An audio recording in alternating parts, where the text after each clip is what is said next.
Hello, and welcome to Gothic Androgyn Podcast.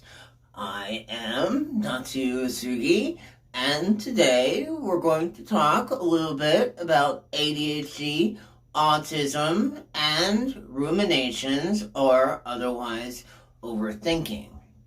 We're going to talk about what is overthinking, what is rumination, signs of overthinking, and ways to stop ruminating. So I know we've talked a little bit about this in the past, and we're going to talk a little bit about it again right now. So, what is overthinking? It's going over and over about something, an idea or a thought, usually something in the past that occurred, and analyzing it to the ad nauseum and not be able to getting out. So, ruminating is a little bit different. It's more of a negative thing, but it's the same idea.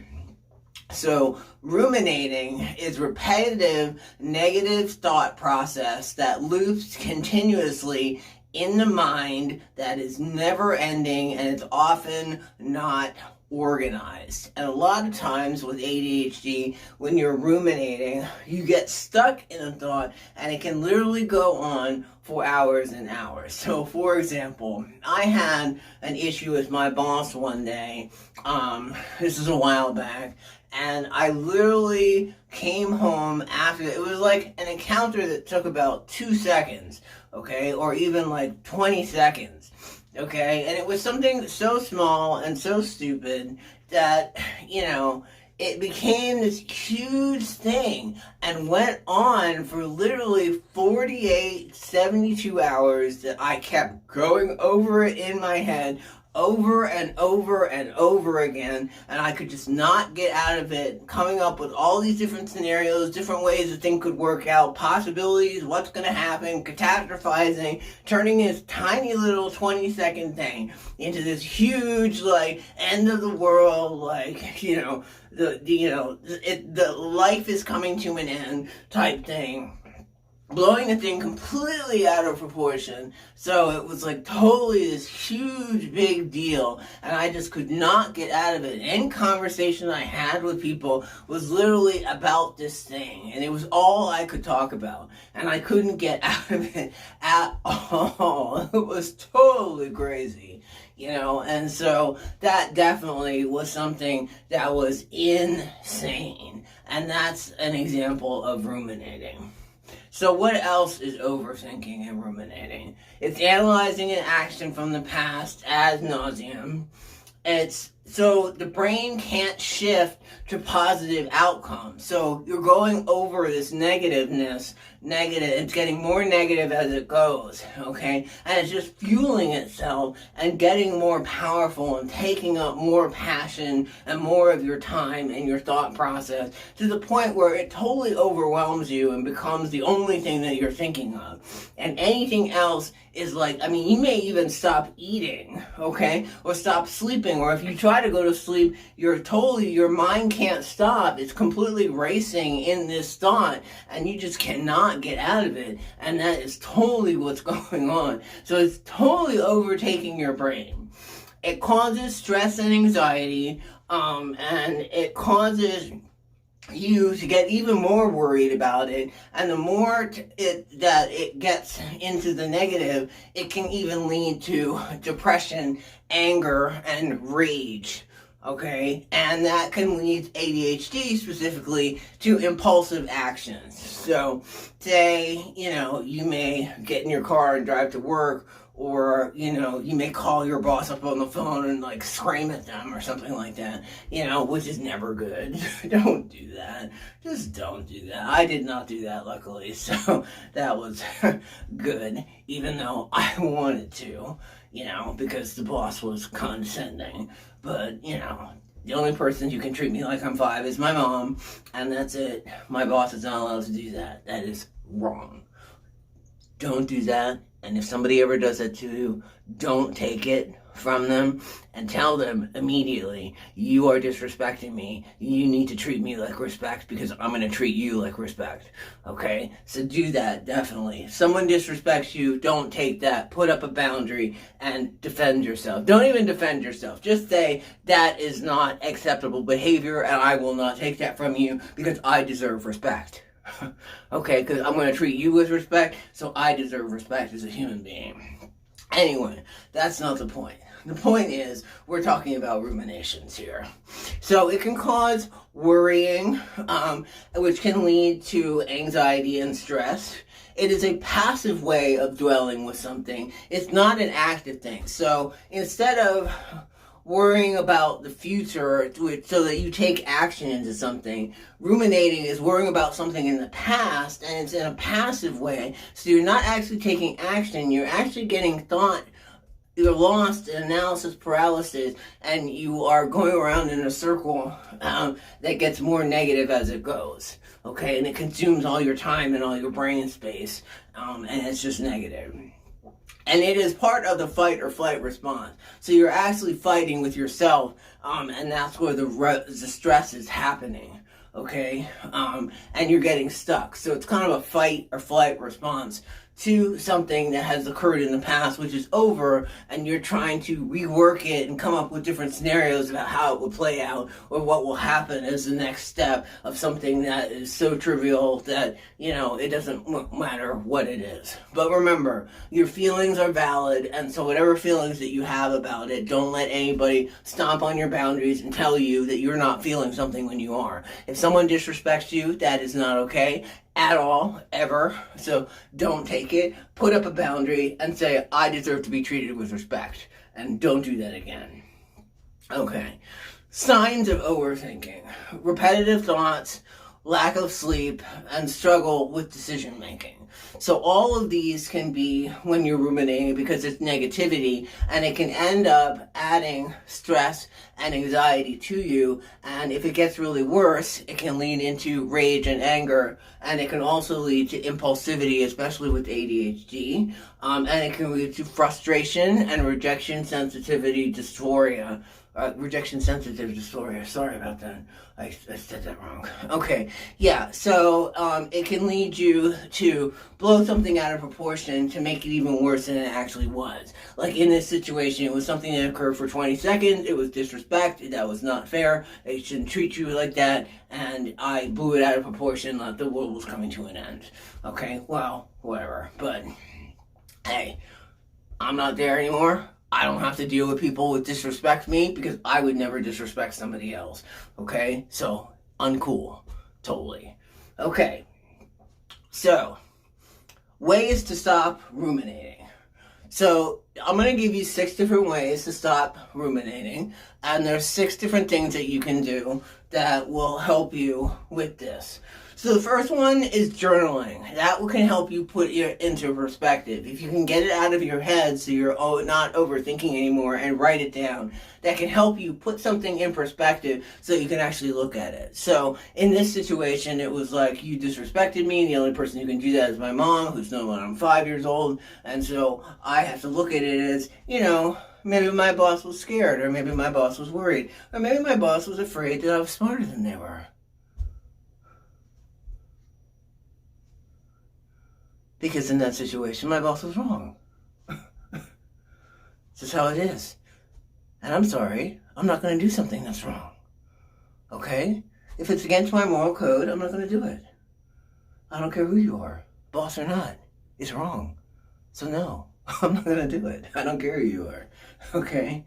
I'm not going to just blindly follow a war crime just because you want it, because you're my boss. That ain't going to work.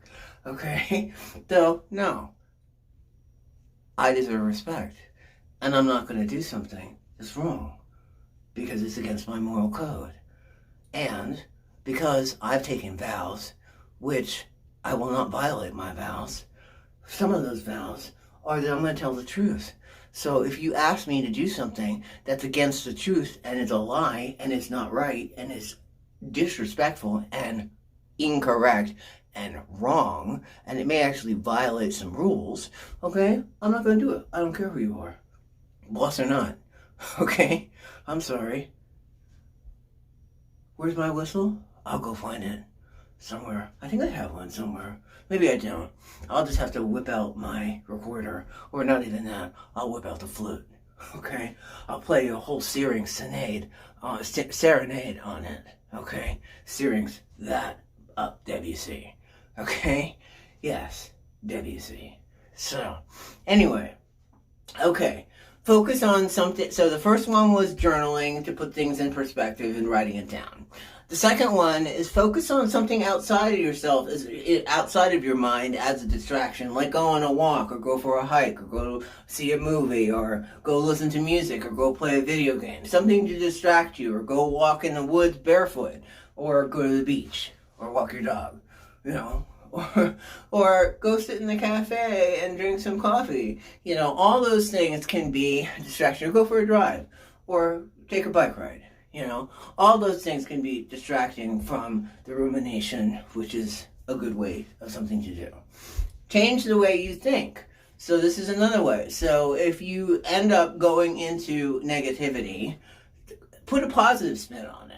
And so instead of saying, okay, well, you know, my boss was disrespectful, it's the end of the world. Say my boss was disrespectful and now I've grown a boundary, so I'm not going to take that disrespect anymore and I deserve to be respected. So that's a positive spin on it, okay? And that way you can actually have a new way of looking at it that's not so much negative, that actually has a positive light and it's an action, okay? So, or you can actually come up with a plan. So if something went wrong, you know, something didn't happen the way it was supposed to happen or the way you wanted it to happen, come up with a plan to fix it. So say, you know, you had a bicycle and a tire blew, okay?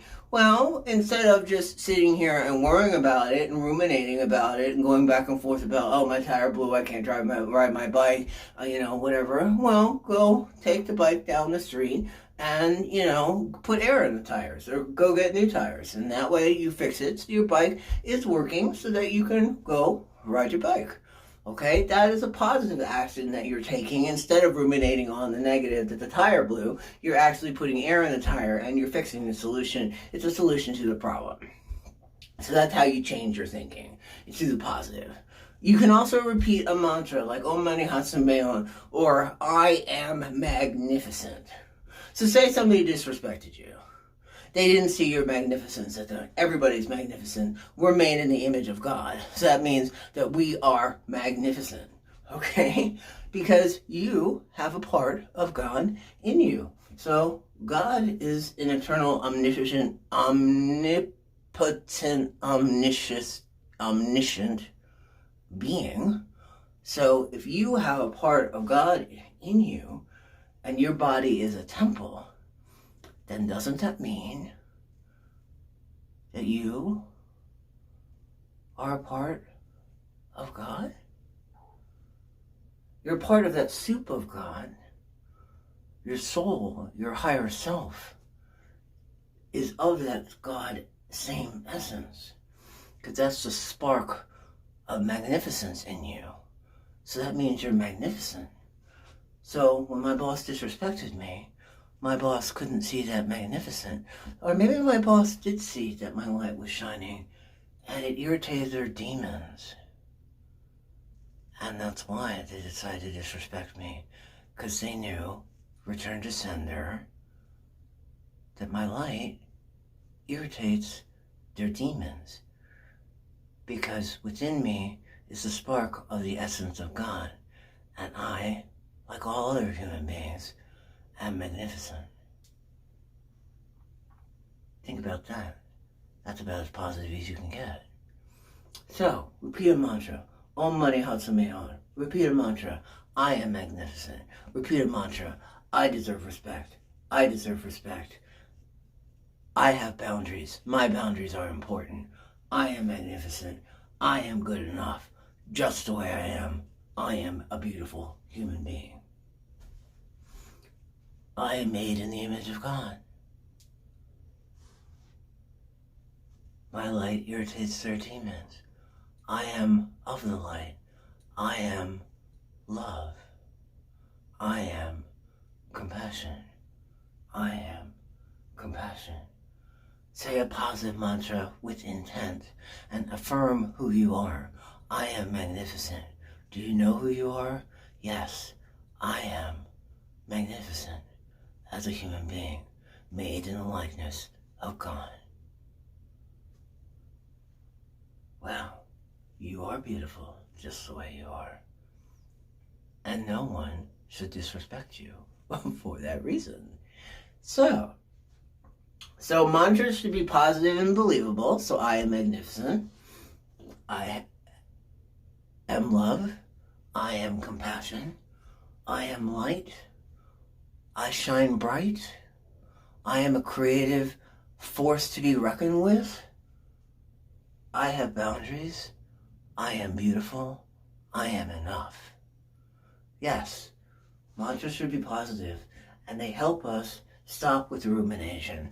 And so if we repeat mantras, I am magnificent, over and over again, you can help to stop with the rumination because it brings you to a positive space and reduces that negative. And then the other one that you can do is the last one I want to bring up today, is that you can decide a new outcome to the situation. So you were dwelling on a negative space, okay? And so instead of a negative space, instead of ruminating in the past and coming up with catastrophizing things, come up with a positive experience. I now have boundaries and no one will disrespect me anymore, including my boss. Because I should be treated with respect because I am magnificent and I'm made in the image of God. I am Thoth, the God of wisdom.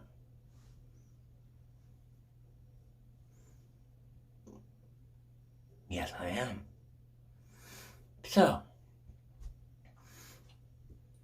these are just a few ways that you can stop rumination. As somebody with ADHD prone to rumination, that is something that we definitely have to deal with. So I hope you enjoyed today's little session on ADHD and rumination on writing mental health. And I just wanted to say, peace. You are enough. You are magnificent, just the way you are. Oh, and you're beautiful too. Love it. Namaste.